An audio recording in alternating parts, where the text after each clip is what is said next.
I agree to your terms, Mr. Harrison. My voice was steady, a stark contrast to the storm raging inside me. I stood facing the vast floor-to-ceiling window of my office, the city lights blurring into a meaningless pattern below. I'll sell you all my shares and leave the Harrison Group. I won't come back. The words felt foreign on my tongue, like a script I was forced to read. On the other end of the line, I could almost hear the satisfied smile in his voice. You've thought this through, Leo? Mr. Harrison's deep voice held that familiar hint of mockery, as if my decision was an outcome he had long anticipated and engineered. I have, I said, my grip tightening on the phone. But I want 100 million. And how do you plan to convince Clara? He asked, the question laced with amusement. My eyes narrowed at the city below. Don't you worry about that. By the time she finds out, she won't be able to find me. My determination was a cold, hard stone in my chest. Mr. Harrison chuckled, a low, satisfied sound. Excellent. I'll have my lawyer prepare the documents immediately. I trust you'll keep your word. Of course, I replied, my voice devoid of emotion. I hung up the phone just as the soft click of the office door opening reached my ears. I didn't need to turn around. The sound of her footsteps was as familiar to me as my own heartbeat. It was Clara. She closed the door, and I heard the lock turn, a practiced, routine sound that we had repeated countless times before. Her heavy breathing beside me felt like 1,000 tiny needles piercing my skin, each one a reminder of a past that was now a lie. Memories flooded my mind, an unstoppable tide. 7 years ago, Clara had been the untouchable heiress to the Harrison Group, and I was just a temporary model for one of its art galleries. A nobody. The first time I saw her, I had just finished a grueling 3-hour session, holding a single pose until my muscles screamed in protest. I was stiff, exhausted, and the jacket I clutched loosely in my hand slipped and fell to the floor. Amid the snickers and teasing glances of the other staff, she, Clara, bent down without a word, picked it up, and gently draped it over my shoulders. The sunset that day was a soft, warm orange, casting a gentle glow on her striking, elegant features and giving her an air of gentleness I had never seen before. In that moment, love, along with the warmth of her touch, began to grow wildly within me. I never dared to hope I could get close to her. She had Julian by her side, her first love, the one that got away. He was a renowned painter, celebrated since he was a teenager, a man who was truly her equal. They came from families with deep ties, childhood sweethearts who were considered the perfect match in the eyes of high society. That perfect picture shattered 5 years ago. Clara, in an attempt to help Julian secure a piece of land for a new project, found herself entangled in a serious legal dispute that nearly destroyed the Harrison Group. She was taken away by the police directly from their wedding venue. With the company on the brink of bankruptcy, Julian silently slipped off his tailored suit, took jewelry worth billions, and vanished without a trace. Clara was investigated for 6 months and was eventually released without charges, but the company was in ruins. Relatives from the group's branch families swooped in like vultures, all trying to carve up what was left. Suddenly, Clara was abandoned by everyone she had ever known. I was the only one who stayed by her side. I was the one who went to Mr. Harrison, her grandfather, and begged for help. No one knew that I stood outside his mansion for an entire snowy night, and no one knew that the next day I nearly died from acute pneumonia. From that point on, I became Clara's right-hand man. When she needed investments, I was the one who sought out resources, enduring countless humiliating dinners and forced drinking sessions. When she needed new projects, I was the one who pounded the pavement in my dress shoes, my feet bleeding, visiting industry tycoons.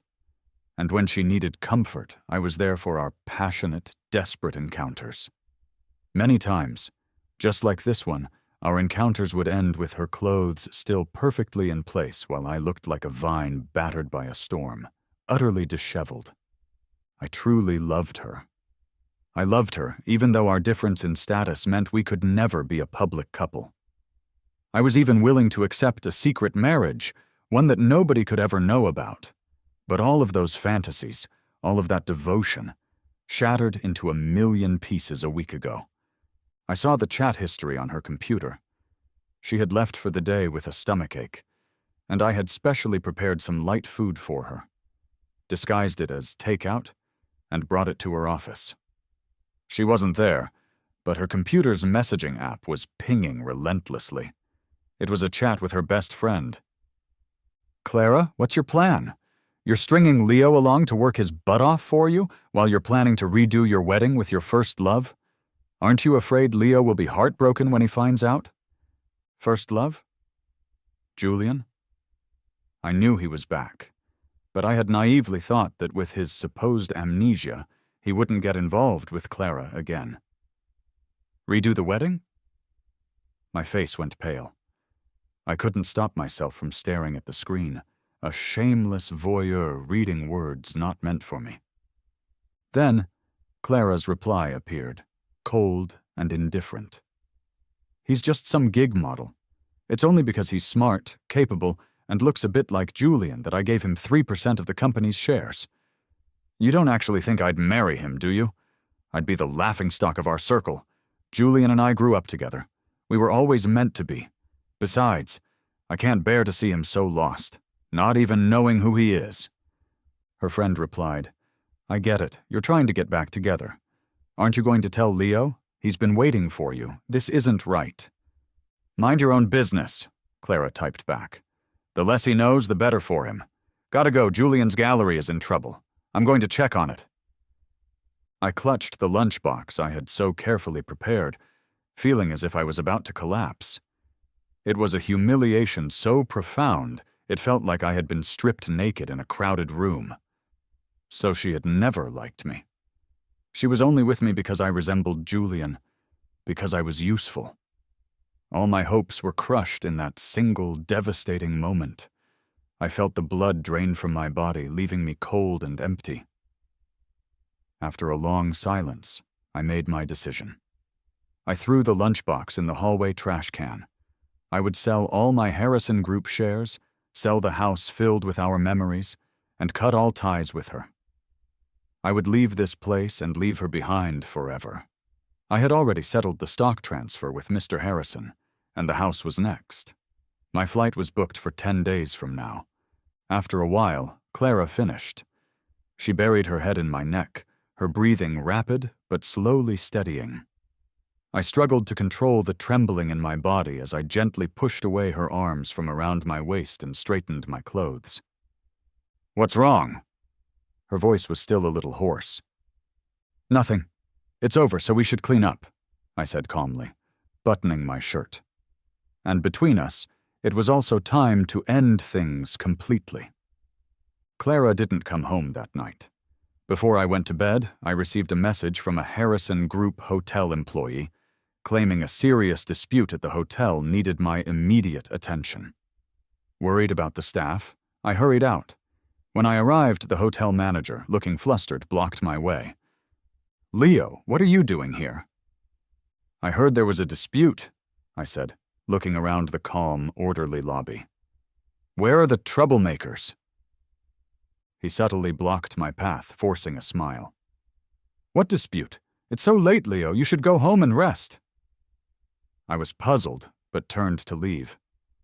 Just as I did, I heard a voice that made my blood run cold. "Do you like it?" It was Clara. I couldn't mistake it. I looked at the embarrassed manager, then forcefully walked towards the hotel's most luxurious ballroom.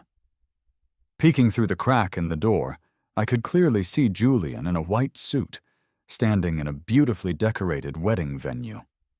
He looked elegant and ethereal, like a prince. Purple Salamanca orchids were everywhere, creating a breathtakingly romantic scene. Clara stood below the stage, gazing up at him with eyes full of pure affection. "Clara, I love it. It's so beautiful," Julian said, twirling like an excited child. "Is this our wedding venue?" Clara nodded without a flicker of hesitation. "Yes, I had it specially decorated in advance. If there's anything you don't like, they can change it." "It's perfect," Julian said, then lowered his head, looking guilty. "But I don't remember anything from before. Will you blame me, Clara?" "No," she said softly. "With me here, you'll remember." He looked up at her timidly. "But those people at the gallery said a lot of nasty things. Did I do something bad to you before? Will you forgive me?" "Silly," she said, her gaze incredibly gentle. "No matter what you do, I won't blame you. Don't think about those things. I'll take care of it." Julian's eyes lit up, and he began to twirl excitedly in the sea of flowers again, but he accidentally stepped on a fallen petal and stumbled. Clara's expression changed instantly. She rushed over and helped him up. "How could you be so careless? Where did you fall?" "I think I twisted my ankle," he said, looking innocent. "I'll take you to the hospital." Clara helped him up and walked briskly towards the exit, even kicking the door open impatiently. She never noticed me standing behind it. I leaned against the wall, my knee throbbing where the door had hit it. The bitterness inside me spread like a poison through my veins. I watched as Julian, leaning on Clara, met my eyes over her shoulder. His lips curled into a triumphant, knowing smirk. What a convenient amnesia. If he truly had no memory, how could he have schemed so perfectly to make sure I witnessed this scene? Clara probably never imagined that his so-called amnesia was just a tool to get back to her. I remembered a time when Clara and I were struggling to rebuild the company. I'd been turned away by investors time and again, my dress shoes rubbing my heels raw. Clara had been so angry she'd wanted to confront them. I had stopped her, shaking my head and saying it didn't matter. But she had been deeply pained, telling me that one day everyone would know I was her most important person, and I would never suffer any injustice again. That day, she carried me on her back all the way home. She carefully treated my wounds, her sincere eyes misty with self-blame. Now, that same woman, wearing the diamond-studded Rolex I had custom-made for her birthday, was holding her first love and walking past me without a second glance. Under the hotel manager's evasive gaze, I silently walked home. I lit some calming incense for myself and closed my eyes, trying to find a peace that felt impossibly far away. The next morning I went to the office early, not to work, but to pack my things. For years, the office had been filled with her scent, her belongings. I had even subconsciously added some couples items, as if to prove our intimacy to the world. Now I packed all of her things into a suitcase, ready to throw them out. When Clara arrived, she saw the empty space and frowned. "Still mad? Mad enough to throw out all my stuff? I just couldn't help myself that day. Don't you miss me?" She affectionately caressed my neck, assuming I was just having a tantrum I'd soon get over. I shook my head, my voice calm. "My grandfather doesn't like us being too close. Let's just put these things away for now to avoid gossip." It was a lie, but she didn't suspect a thing. She wrapped her arms around my shoulders, her chin resting on my shoulder. "You know my grandfather doesn't approve of your background. I'll convince him as soon as possible. Just wait for me a little longer. Once I convince him, we'll go public. I'll give you a grand wedding, okay?" "Okay, I understand," I said, my tone flat. He was an orphan, a former model. Her grandfather, Mr. Harrison, did look down on me, but he had also forbidden Clara from ever contacting Julian again after he'd abandoned her. Yet here she was, not only in contact with him, but planning a new wedding. It was never about difficulty. It was only about whether she was willing. A few days later, she returned to our house, which we had bought together. She had chosen the location, and while the scenery was nice, it was expensive and difficult to sell. I had to give up years of appreciation value to entrust Mr. Harrison with finding a buyer within 3 days. I was just waiting for the contract to be signed. I hadn't expected her to come back, especially not with a dejected-looking Julian in tow. She stormed in, her eyes scrutinizing me before she said with conviction, "You're the one who sent people to trash Julian's gallery, weren't you?" "What?" I couldn't believe what I was hearing. "Clara," Julian said, pulling at her arm, "are we misunderstanding? Leo seems like a kind person." He glanced at me, a flash of triumph quickly hidden. "Leo." Clara took a deep breath, her voice laced with disappointment. "Julian and I are childhood sweethearts. No matter what happened, I don't want to see anyone hurt him. Even if you're jealous, you can't do something like this. It's illegal." I found it laughable. Years ago, she was imprisoned for 6 months because of Julian's family. He had shifted all the blame onto her to protect his own family. When I saw her again, the vibrant woman I knew was gone, replaced by someone with dull, numb eyes. She had nightmares every night. Now, because Julian claimed amnesia, she could forget it all. "I didn't do it," I chuckled self-deprecatingly. "You never mentioned he was back, nor that you two were still in contact. So where would my jealousy come from?" "The people who trashed the gallery are at the police station," she said, her expression tense. "If Julian wants to press charges, you'll be punished. You'll have even more of a stain on your record." A stain? She meant my past as a model. I smiled bitterly. Once she had held my hand and told me earning an honest living was nothing to be ashamed of. Now, it was a stain. "So, what do you want to do?" I asked, utterly exhausted. "Send me to the police station?" "Actually," Julian chimed in, "the gallery's losses weren't significant. Just a few paintings. If Leo is willing to return a few paintings to me, this can be resolved." He looked at me, his eyes sparkling with faux innocence. "Leo, your physique is so perfect, and you used to be a model. How about I paint a few portraits of you? We can display them in my gallery. I believe many people will like them." My gaze met Clara's, but she looked away. The room was silent. I remembered all the times I had been humiliated at dinner parties, asked to model for leering businessmen.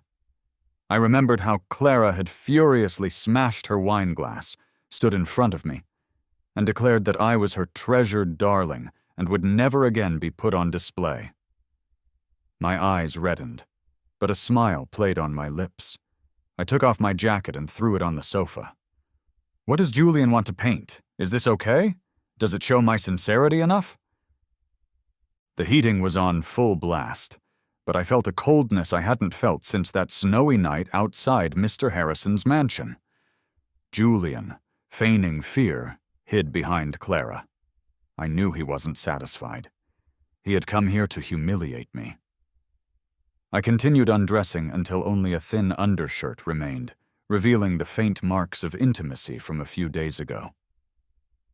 "Enough!" Clara said sharply. "Julian didn't mean that." "Didn't he?" I clutched my clothes, my smile stubborn even as my eyes reddened.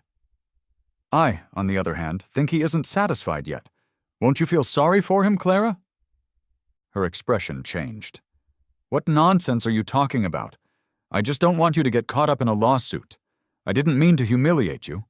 Why do you have to debase yourself?" Debase myself? She brought him here. He made the request. She tacitly approved. And now it was my self-debasement. In the end, it was just that she didn't love me. Because she didn't love me, she didn't care if I was humiliated. My body trembled, the smile on my lips desolate. "My foot," Julian suddenly said, rubbing his ankle. Clara's attention snapped back to him. "What's wrong?" "I think I've been standing too long. My ankle hurts a bit." "I'll take you home," she said, turning and walking quickly past me, bumping my shoulder and knocking the clothes from my hand. She was a completely different person from the one who had once draped her coat over my shoulders with such care. I met Mr. Harrison with a calm I didn't know I possessed. The signed share transfer documents and property sales agreement were in our hands. In 3 days, I would have my money and be on a plane, leaving this place forever.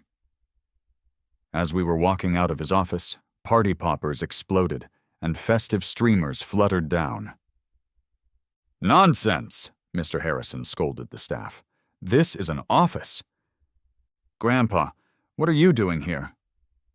Clara appeared, looking surprised. "Leo has been by my side for so many years. I've decided to promote him to be the official company vice manager. The new office is all ready." "New office?" Mr. Harrison snorted. "I don't think he'll be needing it." "What do you mean?" Clara's puzzled gaze swept over us. "Because I started, but Mr. Harrison cut me off. "Leo, I'll see you out," he said. After he left, Clara grabbed my wrist. "What did Grandpa mean? What did you two talk about?" "Nothing," I lied. "Same old story." She naturally assumed he'd brought up my background again. "I don't care. You've been wronged," she said, gripping my shoulders. "Come see the new office I prepared for you." She pushed me along, and I could hear the staff gossiping. What else could she give him? The position of husband? He doesn't think, how could a gig model marry into a wealthy family? The new office was luxurious, but it wasn't to my taste. The art on the walls was what Julian liked. "You don't have to do this," I said. "Why not?" She looked me in the eyes. "It's because of you that I was able to reclaim my position. Now I'm with you, helping you climb even higher. Isn't that good?" Was this compensation for her guilt? I took a deep breath. I just had to play along for a few more days. Just then, Julian appeared, holding a large bouquet of Salamanca orchids. "This is my promotion gift for you," he said, winking. "Last time I meant no harm. I just thought you were beautiful, like a muse. These flowers are a perfect match for you. Do you like them?" Salamanca orchids. The same ones that filled the ballroom. These were obviously from that same batch, the petals already a bit dry. I looked at his provocative gaze and said flatly, "I don't need them, thank you." "Charles means well," Clara said, her tone displeased. "Hurry up and take them." The staff chimed in. "Leo, just accept them." Such precious flowers, and he still puts on a sour face. "You guys like them?" I took the flowers from Julian and tossed them to the gossiping staff. "Then they're yours. I have things to do." Clara gripped my wrist tightly. "What are you doing? I especially wanted to give you a surprise. Julian is here to celebrate. What else are you dissatisfied with?" She leaned in close. "Everything I'm doing, isn't it to elevate your status so we can be together openly sooner? What are you fussing about?" Together openly? How could she say that while planning a wedding with another man? I numbly took a step back, pulling my hand away. Just then, the lights went out, and the fire alarm blared. In the chaos, I was shoved to the ground, my arm scraping against a broken vase. Pain shot through me. "Leo!" I heard Clara's panicked voice, but then Julian's voice cut in. "My head hurts so much." I heard familiar footsteps moving further and further away. Through the thick smoke, I saw Clara helping Julian rush towards the exit. Warm blood trickled down my arm. An exquisite, handmade high heel grazed my fingers. It hurt. She once said my fingers were beautiful, like those of an artist. What she liked wasn't my fingers, but the person who held a paintbrush. The power was soon restored. It had been a false alarm. My suit was stained with blood, and the gossip continued. Just a moment ago he was acting so tough. Now he looks like an abandoned, pathetic dog. I staggered to my feet and walked numbly out of the office, leaving behind the place where I once held so many dreams. I returned home and collapsed on the sofa, my phone buzzing with texts from her. "Leo, how are you? Everything I'm doing is so we can be together properly." I didn't reply. I just turned off my phone. We would never be together. My injury was superficial. Tomorrow was the day I would leave. As I finished packing, I got a message from Julian. "Don't you want to know why Clara bought a house in such a remote place? Look out the window." I looked out. Not far away was a red-walled villa that had always been empty. Now, a faint light shone from one of its windows. I could clearly see Julian at a piano, with Clara standing behind him, her gaze adoring. The setting sun cast a halo around them. After a while, they embraced, kissing urgently, their clothes being shed as they moved out of sight. Then, I saw only the pulled curtains and their intertwined silhouettes projected on the wall. A chill from the bottom of my heart spread through my entire body. When my phone buzzed again, I saw Julian standing by the window, faint, ambiguous marks on his neck. He wiped his lips, smiling triumphantly. I answered the phone.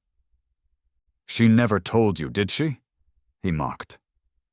"This was the villa I used to live in. This is the place she begged her friends to buy when she had nothing. Leo, when she was with you, did she often stand where you are now, looking in my direction? She was thinking about me. You're the biggest fool in the world, my stand-in. You're truly pathetic." His words were like an electric shock. Indeed, she used to stand right here, her eyes vacant, looking out the window. "Oh, right," he continued, showing off a huge diamond ring. "The wedding she prepared for me is tomorrow. The place by her side is mine now." He hung up, but his laughter echoed in my ears. The last of my feelings for Clara dissipated into the darkness. I thought I wouldn't sleep, but I slept exceptionally soundly. I didn't expect her to return before dawn. I stared blankly at the furniture covered in white sheets. "What are you doing?" she asked. "I've hired a deep cleaning service," I lied calmly, blocking the view of my suitcase. She seemed to buy it, pulling out the breakfast she'd brought. I ate it, acting normal. She put a gemstone necklace around my neck. "I know Julian's matter made you unhappy," she said, "but we have a childhood friendship. I've arranged a trip for you to relax. When you come back, I'll have everything sorted out." She glanced at her watch. She had to make sure I wouldn't show up at her wedding today.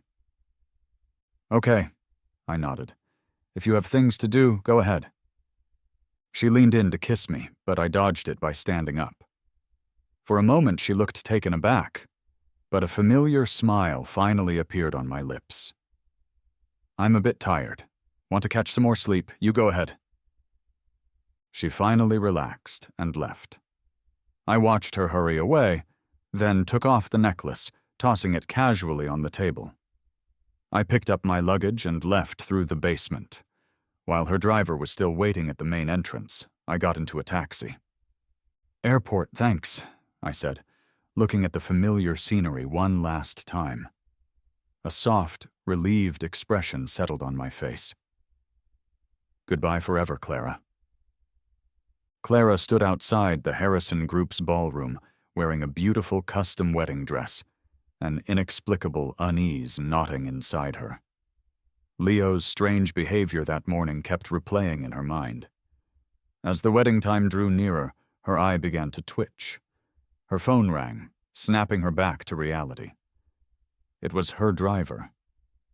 "Clara, Leo hasn't come down yet. Is today's trip canceled?" "He hasn't come down?" Her brow furrowed. "Go up and check." She hung up and dialed Leo's number, but it went straight to voicemail. The strange feeling in her heart grew. "Clara." Julian, dressed in a sharp suit, took her arm. "It's time." She looked at him, dazed, then nodded, forcing down her agitation. She walked with him into the venue, but her mind was elsewhere. "Clara, do you take Julian here?" present to be your lawfully wedded husband." The officiant began. Her phone vibrated. She answered it under everyone's astonished gaze. "Clara, Leo seems to be gone," the driver said cautiously. "All of his things are gone. He just left a gemstone necklace." "Gone." Her hand trembled. All of his recent oddities replayed in her mind. "Clara?" Julian gently tugged at her sleeve. She suddenly turned, looked at Julian for a moment, then said sorry. She ran out of the venue, oblivious to the chaos behind her. She returned to their home and saw only white sheets. She rushed into the bedroom. It was empty, sterile, as if no one had ever lived there. "No, it can't be," she whispered, frantically opening closets, searching for any trace of him. Just then, the door opened. A middle-aged man walked in with movers. "Who are you?" she asked, her voice hoarse. "I'm the owner of this house," the man said. "You must be the former owner. We agreed on the price. Don't even think about backing out." "The owner? Billy sold the house?" "Impossible!" She lunged at the man, pushing him out. "Get out! This is our home!" Her phone pinged. A deposit alert. Exactly half the price of the house. Her arm dropped limply. The cold string of numbers told her the last tie between them was gone. She was escorted out, mechanically dialing Leo's number over and over, receiving no response. She felt the same desperation she had 5 years ago. When Julian found her later, she was slumped in her office, still in her wrinkled wedding dress, looking utterly haggard. "Clara," he said gently, "are you abandoning me?" She looked up, her mind filled only with the chaos of not being able to find Leo. "Julian, I'm sorry I messed up the wedding. Can you go home first, please?" "No," he said, throwing himself into her arms. "I'm scared alone. Let me stay with you." Her patience wore thin. She pushed him away forcefully, and he knocked the laptop off the desk. The screen lit up, stopping on the messaging app. She remembered the chat with her best friend. She remembered all of Leo's strange behavior started that day. He knew. He knew all along. She felt as if she'd been struck by lightning. She remembered his insecurities, his tight hugs, her promises. "We'll be together always." It was she who had broken her vow. It was she who had grown arrogant, thinking a little sweetness would keep him forever. He left cleanly, giving her no chance. She had failed the person who loved her most in the world. She was the fool. Veins bulged on her hand as she slammed it on the laptop. She would find him. She had to. "I took the money and went to a remote orphanage, the one where I grew up. It was a place forgotten by time, with spotty cell service and no air conditioning. But the air was fresh and the sunsets were breathtaking. I changed out of my stiff suits and into comfortable sportswear. I started teaching the children, giving them a chance to see a world beyond their small town. I was sitting on a swing one day, watching them play, when a soccer ball came flying at my head. Before I could react, I was pulled into a strong embrace. I looked up into a sunny, smiling face. Her features were striking, her tanned skin making her smile incredibly approachable. "Are you okay?" she asked. "I should be asking you," I said. "Thank you." "It's nothing," she said, scratching her head. "You must be the new teacher, Leo. I'm Maya." She pointed to the town below. "I live down there."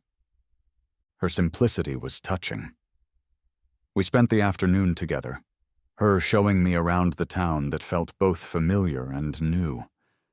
She was almost 30 but had a youthful energy.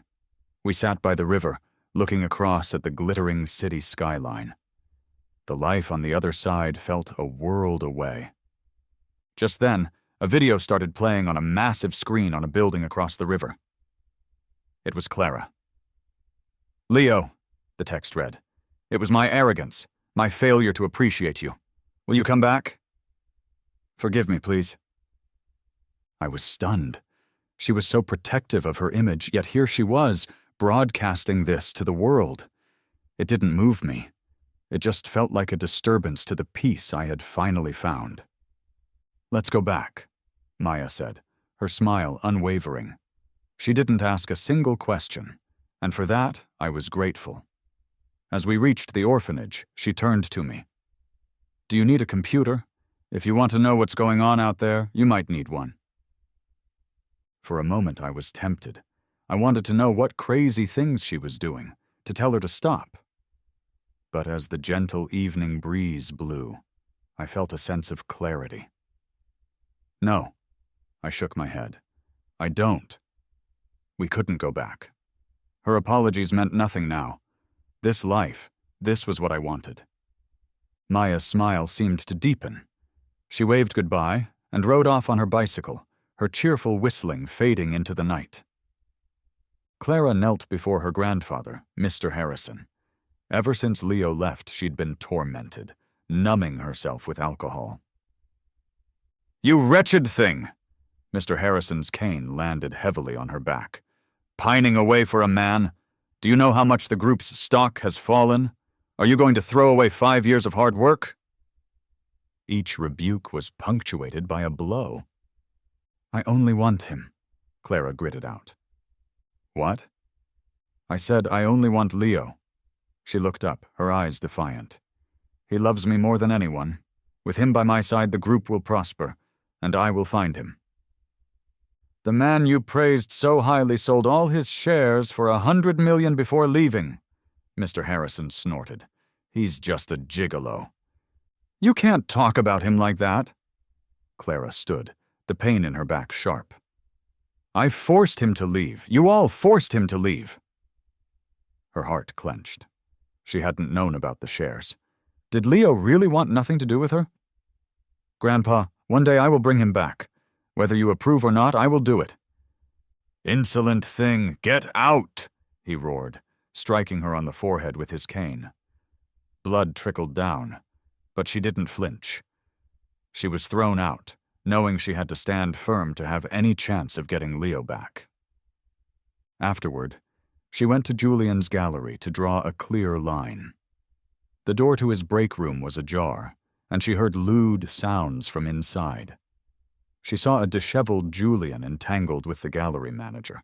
"When the hell are you getting out of here?" the woman's familiar voice complained. "Those gambling debts can't wait." "Don't rush," Julian gritted out. "We have to get the money first.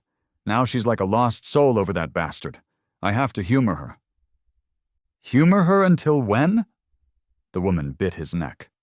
"Didn't you say you were her first love? How are you losing to some lowlife now?" Clara's eyes turned crimson. Julian hadn't lost his memory. He was just after her money. She furiously smashed a nearby fire alarm, drenching the pair. She grabbed a fire extinguisher and swung. "Clara!" Julian panicked, grabbing clothes to cover himself. "Listen to my explanation." "Explain what? That you were with another woman? Or that you never lost your memory?" Her voice was chilling. He resorted to his usual sob story, but she shoved him away and rained punches down on the manager. She was a ferocious beast. After leaving the gallery a wreck, she had Julian investigated. The file revealed the truth. He had squandered his family's fortune, was addicted to illegal drugs, and his private life was a mess. She confronted him in a stark, white room, watching him go through withdrawal. He convulsed, scratched at his skin, and begged. "When you deliberately let Leo see us," she said, her voice laced with ice, "when you flaunted my affection for you to him, is this how it feels?" She now understood he had orchestrated everything to make Leo witness her betrayal. The regret was a physical pain. "You're not suffering enough," she whispered, leaving him to his agony. That night, Charles was dumped at the police station entrance, incoherent and filthy. The scandal destroyed what was left of his image. Clara launched a massive, costly campaign to find Leo. It culminated in a live-streamed wedding. Just for him. The venue was filled with hydrangeas, his favorite flower. A photo of them from 5 years ago was displayed, his adoring gaze fixed on her. She stood alone in a custom suit, waiting. As the wedding was about to begin, the doors opened. But it wasn't Leo. It was the police. "Miss Clara, you are suspected of transporting and selling illegal drugs and inducing others to use them. Please come with us." Julian had turned himself in and framed her. It was exactly like 5 years ago. A fabricated crime pinned on her by the same man. But this time she knew there would be no Leo to save her. Her meticulously prepared wedding became a joke. W Group's stock plummeted. The day after her arrest, Mr. Harrison convened a meeting and had her removed as CEO, replaced by his distant grandson. At the press conference banquet, the person accompanying Mr. Harrison was Julian, now his personal assistant, his plaything. "Grandpa," Julian simpered, "can I leave now?" "Leave where to?" Mr. Harrison's hand squeezed his waist. "Besides me, who else can satisfy you?" He smirked. "As long as you're obedient, you'll be my most treasured toy." Julian, suppressing his disgust, forced a smile and leaned in, whispering in the old man's ear. The quiet little town was now a popular tourist spot, thanks to a travel project I had invested in. Backpackers admiring the scenery eagerly discussed the latest news. "Did you guys hear? That devoted CEO was convicted. She'll be in jail for at least 8 years. And the artist she liked? He personally sent her to jail, then shacked up with her grandpa. Seriously scandalous." I wonder what kind of person that Leo who's been searched for all this time really is. Who cares? It's good he didn't go back. The gossip drifted past my ears like a gentle breeze. I sat by the river, weaving straw handicrafts with the orphanage children, the rumors making no difference to me. Splash! Maya popped her head out of the river, holding a huge fish. "Leo, look!" The fish thrashed, splashing water on the laughing children. "Maya, hurry up and come out," I laughed. "We'll roast the fish later." She jumped out, her face beaming with its usual smile. The cheerful sounds attracted the tourists' attention. "Hey, look, isn't that person Leo?" "No way! How could a man Clara is so hung up on be in such a poor little place?" "Exactly. That Leo is probably loaded, having a blast somewhere abroad." I simply smiled, focusing on the straw rope in my hands. At peace.